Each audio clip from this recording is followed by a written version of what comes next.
यादव के बयान को ना सुनते हैं ना तवज्जो देते हैं। महिला आयोग ने कहा कि 90% महिलाएं की राजनीति जो है कि नेताओं के स्तर से शुरू होता है। पप्पू यादव जिस संस्कृति से आए हैं उसी संस्कृति से लगता है कि पप्पू यादव सबको देखते हैं। और पहले तो जो उनके ये विचार हैं उनको अपने घर में पहले अपनी धर्म पत्नी से ही पूछना चाहिए, क्योंकि वो भी राजनीति में ये विचार अगर उनके मन में है तो आखिर ये घटनाएं कहाँ हुई है ये तो बताएंगे पप्पू यादव है।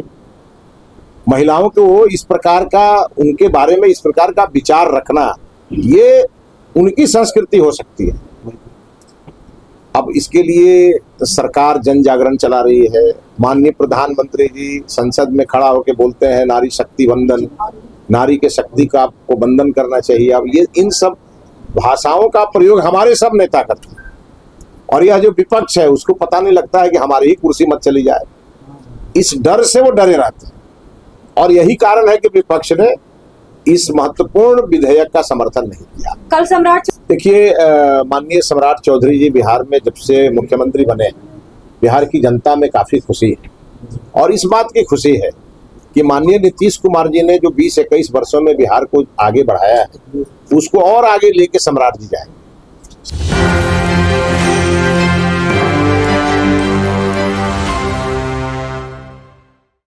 देखिए, बिहार में नई सरकार बन चुकी है और अब मंत्रिमंडल विस्तारीकरण की बारी है। जो जीत कर विधायक आए हैं और एमएलसी जो जीत करके आए हैं उनको नई जिम्मेदारी मिलने की बारी आ चुकी है, उनको मंत्रिमंडल मिलेगी। नमस्कार, आप देख रहे हैं एक न्यूज़ 24। मैं मनीष आपके साथ। हम आपको बताते चले कि अब जो भी विधायक जीत करके आए उनको मंत्रिमंडल दिया जाएगा, जो भी एमएलसी जीत करके आए उनको मंत्रिमंडल दिया जाएगा। और इस बीच में बिहार की सियासी हलचल तेज हो चुकी है। नेता प्रतिपक्ष तेजस्वी यादव ने सरकार पर कड़ी सवाल करते हुए नजर आ रहे हैं। इस बीच में पप्पू यादव भी महिलाओं को लेकर के टिप्पणी करते हुए नजर आए। इस पर बीजेपी के विधायक मिथिलेश तिवारी क्या कुछ कह रहे हैं, सुनिए पहले उनके बयानों को। देखिए, कांग्रेस की ये संस्कृति बन गई है कि कांग्रेस पार्टी के नेता जब जनता से उपेक्षित हो रहे हैं और जब उनको जनता के बीच समर्थन नहीं मिल रहा है तो अनाप शनाप बोल रहे हैं। और खासकर मल्लिकार्जुन खड़गे का उम्र हुआ, सीनियर लीडर हैं और उनको कम से कम देश के जो संविधान के का सबसे महत्वपूर्ण पद माननीय प्रधानमंत्री जी का पद होता है, उसके लिए कोई व्यक्ति नहीं है मोदी जी। मोदी जी इस देश के प्रधानमंत्री हैं और उनके बारे में अपमानजनक शब्द का इस्तेमाल कोई भी करता है वो निंदनीय है और पूरी तरह इसको कंडेम करना चाहिए। और जिसने भी ये बात बोली है उसको इसके लिए सार्वजनिक रूप से माफी मांगनी चाहिए।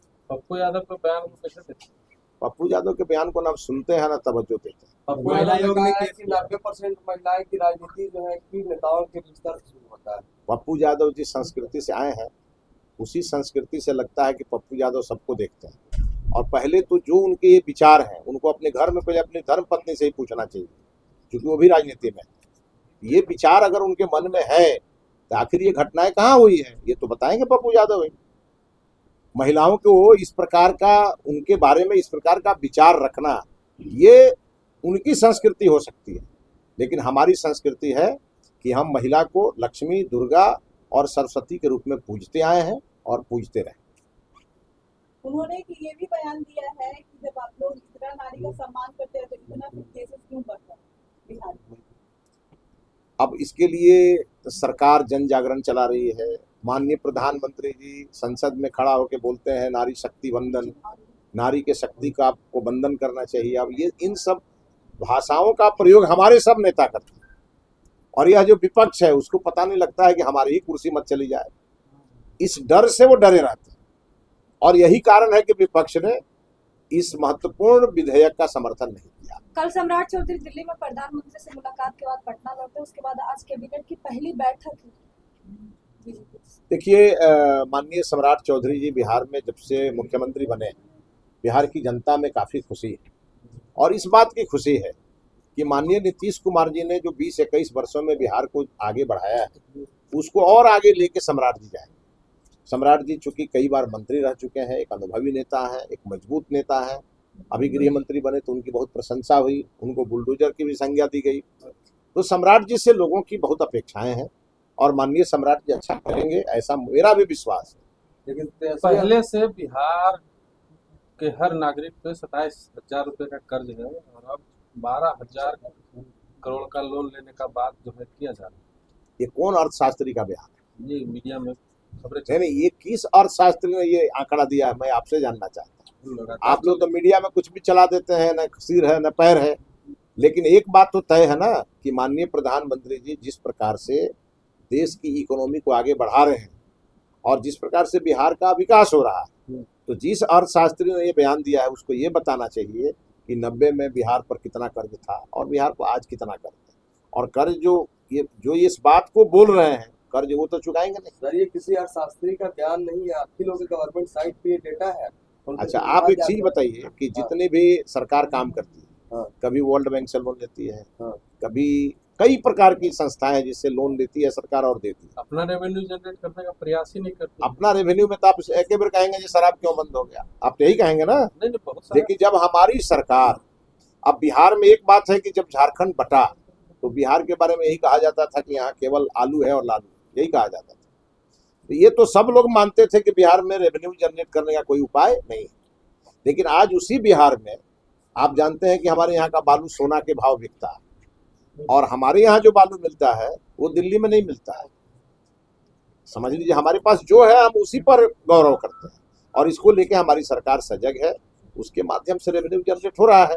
हमारे यहाँ चाहे वो रजिस्ट्री का पैसा, जो जनता अपना जमीन का रजिस्ट्री कराती है, या और भी जितने भी प्रकार के टैक्सेस हैं, उसके माध्यम से हम रेवेन्यू जनरेट कर रहे हैं, लेकिन ये काफी नहीं है।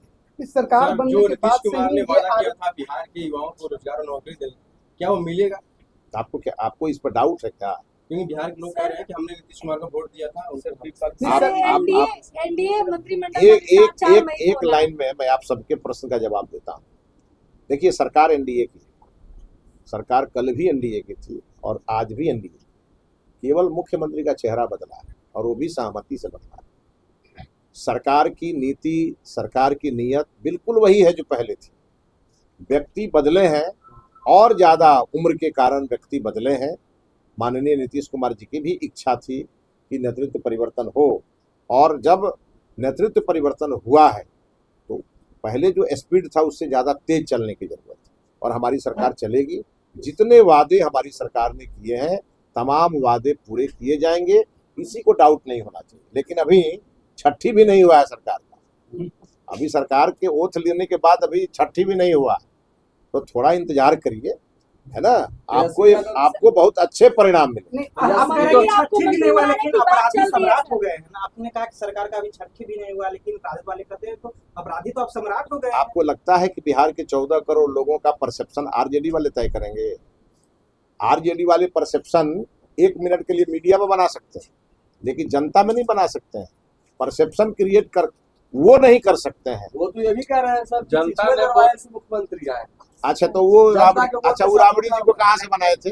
हाँ। राबड़ी देवी को कहाँ से बनाए थे? हमारे माननीय मुख्यमंत्री सम्राट चौधरी जी चुनाव जीत के आए हैं, बड़े मार्जिन से जीत के आए हैं तारापुर से, और एक बार ही गए थे चुनाव क्षेत्र में, फिर गए नहीं। वहां की जनता ने जिता के भेज दिया। और जो यहाँ मूर्ख कह रहा है कि वो पिछले दरवाजे से आए हैं, उनके बुद्धि पर हमको तरस आ तेजस्वी रहा है। यादव कह रहे हैं अब तो कोई राजनीतिक में नौवीं फेल तो नहीं ना कहेगा।